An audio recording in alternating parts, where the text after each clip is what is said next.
जय जगन्नाथ। चलंतु आज सावित्री व्रत स्पेशल वीडियो टी सावित्री व्रतर एही शुभ अवसर रे मु मोर स्वामी दीर्घायु एवं सुस्थ जीवन पाई भगवान निकटरे समर्पित होई प्रार्थना करुछि।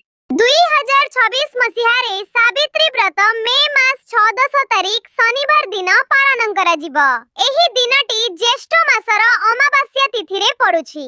2026 सावित्री व्रत ओडिया घरर विवाहित महिला माने निज स्वामी दीर्घायु और कल्याण कामना करी एही व्रत पालन करंती।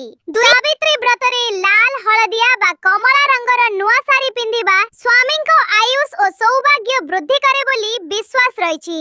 सावित्री व्रतर पवित्र पोशाक रे लाल चूड़ी सिंदूर एवं अलता सहित पारंपरिक मझिरे बसेश्वरे जदि आपनको आजिर वीडियो टी भल लागुछि तेबे वीडियो को लाइक करंतु एवं चैनल को सब्सक्राइब करबा को भूलंतु नाही। सकाळु शीघ्र उठी स्नान सारी नुआ लुगा पिंदु ओठरे अलता मथारे सिंदूर एवं हातरे नुआ चूड़ी पिंदी सजबाज हुअंतु।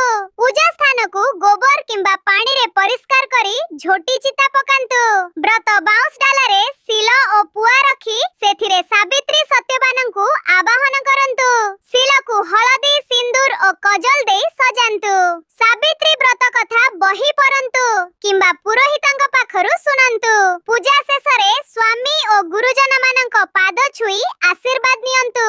खाद्य एही दिन संपूर्ण निरामिष और अन्न विहीन आहार ग्रहण करा जाए। पूजा शेष न हेबा जाए पानी मध्य पीबिबा निषेध। अनेक स्थान रे खाद्य आंब पणस कदली सेव सापुटा आदि समस्त प्रकार फल अन्यान्य भिजा मुग नडिया चूड़ा घसा किंबा चूड़ा कदली चकटा खाई परिबे। लूण व्यवहार करंतु नाही। पोशाक कोन पिंधिबे मुख्यतः लाल किंबा हळदिया रंगर नुआ साड़ी पिंधिबा शुभ माना जाए। कला रंगर पोशाक पिंधंतु नाही। हाथ रे नुआ नाली चूड़ी और गोड़